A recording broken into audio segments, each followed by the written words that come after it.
Bonjour Bruno Megarban. Bonjour. Merci d'être avec nous ce matin. Vous êtes Merci à vous. Merci. Vous êtes chef du service réanimation à l'hôpital Lariboisière à Paris. Alors on le sait, on en parle, le rebond épidémique se confirme partout en France, notamment en Île-de-France, dans l'Hérault, la Haute-Garonne et le Finistère. Quelle est la situation dans votre hôpital à vous, Bruno Megarban ? Mais écoutez, pour le moment, la situation en termes de Covid est parfaitement sous contrôle. Nous avons quelques patients qui sont contaminés par le SARS-CoV-2 au même titre que la population. Donc, ce sont des patients essentiellement qui viennent avec la Covid, c'est-à-dire ils viennent pour une raison X ou Y à l'hôpital et puis on découvre à l'occasion d'un dépistage qu'ils sont porteurs du virus. Pour la majorité de ces personnes, la présence du SARS-CoV-2 ne contribue pas à la pathologie qui l'ont amené en réanimation.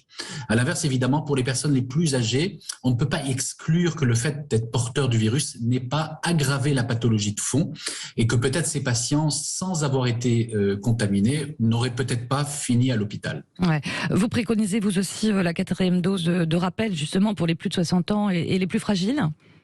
Oui, de façon très claire, effectivement. Aujourd'hui, il y a plusieurs études, notamment israéliennes, qui confirment que le fait d'avoir reçu cette 2e dose de rappel ou 4e dose, lorsque l'on a plus de 60 ans, eh bien, permet de réduire le risque de présenter une forme symptomatique qui décompense la maladie de fond, réduit le risque d'être hospitalisé et surtout réduit le risque de décès.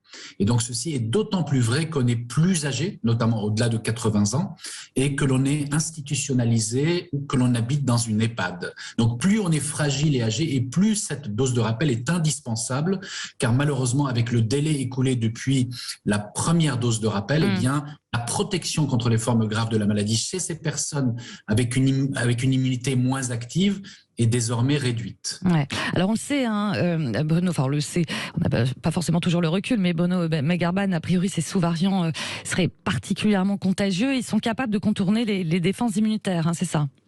Oui, par définition, puisqu'un sous-variant qui émerge possède un avantage sélectif par rapport au précédent. Et donc, effectivement, pour pouvoir se répandre, eh bien, il doit modifier très légèrement ses protéines de surface, notamment la protéine spike, pour lui permettre de contourner très légèrement le système immunitaire, pour ne pas être immédiatement identifié et lui permettre d'infecter, de se multiplier. Et donc, effectivement, ces nouveaux variants ont cette caractéristique, c'est-à-dire que l'on était vacciné ou que l'on ait été contaminé par l'un des sous-variants antérieurs d'Omicron, eh bien, on n'a pas la capacité formelle d'éviter une nouvelle recontamination. Alors, le gouvernement encourage le port du masque dans les lieux clos, dans les transports en commun, des recommandations sans obligation. Qu'est-ce que vous pensez de cette stratégie ?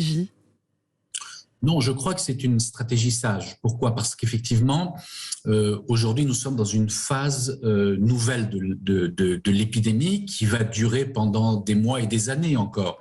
Et donc, tout le monde, désormais, connaît les modes de contamination, connaît ses propres risques et donc c'est à lui évidemment de s'adapter. On est dans une phase de responsabilisation citoyenne.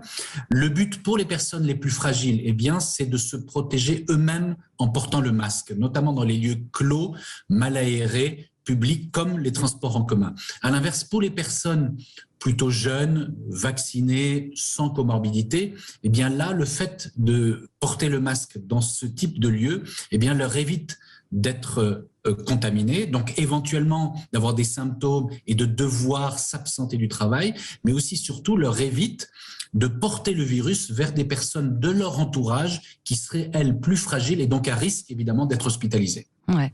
Alors, selon le président du conseil scientifique, Jean-François Delfraissy, le pic de la 7e vague aurait lieu fin juillet, mais devrait, selon lui, pas gâcher l'été.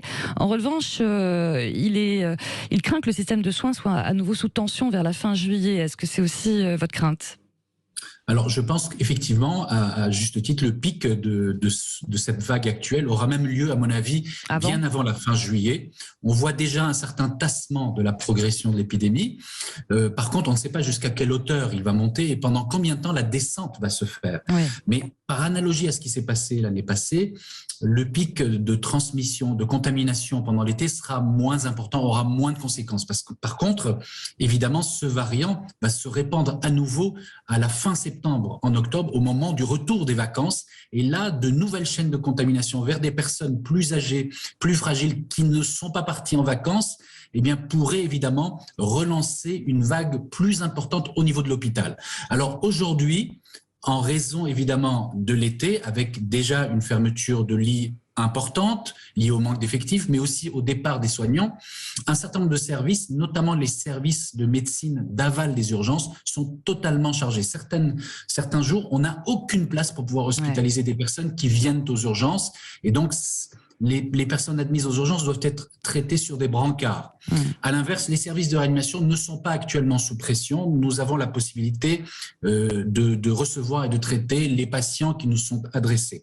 Par contre, évidemment, la situation sera encore plus difficile si rien n'est fait pendant cet été, en octobre, où là, on va voir la conjonction à la fois d'un hôpital très fragile, l'augmentation des pathologies hivernales, et puis évidemment cette vague hospitalière Covid, et là, ça pourrait être une catastrophe. C'est pourquoi, évidemment, toutes les personnes fragiles doivent dès à présent recevoir leur dose de rappel, essentiellement pour prévenir les risques, bien sûr aujourd'hui, mais surtout à la rentrée. Ouais.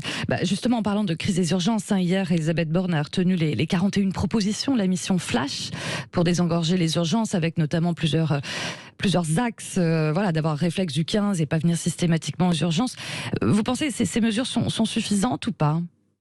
Alors, bien sûr, il y a quelques principes, on va dire, de base, effectivement, de bien faire comprendre à la population que le service des urgences, c'est pas un service de consultation de médecine et que chacun doit avoir un médecin traitant qui puisse consulter le plus tôt possible dans l'évolution de sa maladie pour éviter de se retrouver dans un tableau grave. Bien sûr, il est important de réguler un tout petit peu, peut-être en amont, des urgences, un certain nombre d'appels. À l'inverse, il ne faut pas que ces mesures ressemble à du plâtrage uniquement pour passer l'été sans solution de fond. Car à nouveau, ce qui manque, il y a deux choses. Premièrement, les lits. Il faut vraiment arrêter cette politique de fermeture systématique de lits avec des justificatifs de médecine ambulatoire qui ne peuvent se faire. Et deuxièmement, il faut renforcer le personnel soignant, remotiver ceux qui travaillent, remettre au centre de l'activité hospitalière le soin du patient et les valeurs fondatrices de ceux qui ont choisi ce métier, revaloriser les salaires les plus bas et notamment les rémunérations de nuit, et puis évidemment revoir la gestion hospitalière, car c'est là où le bas blesse. Aujourd'hui, seuls des paramètres comptables régissent toutes les investissements et toute la politique et la stratégie de l'hôpital. Finalement, on s'en fout complètement des besoins de santé. On ne regarde que les économies d'argent. Et ça, malheureusement, ça a conduit l'hôpital à la catastrophe et ça va continuer à se faire si les choses ne changent pas radicalement. Ouais, c'est sûr. Message bien entendu. Merci beaucoup Bruno Megarban d'avoir été avec nous ce matin. Je rappelle que vous êtes chef du service réanimation à l'hôpital Lariboisière à Paris et bon courage à vous. Merci. À suivre sur Sud Radio, il est 9h19, on parle IMO avec Marc Ezrati et toute sa bande.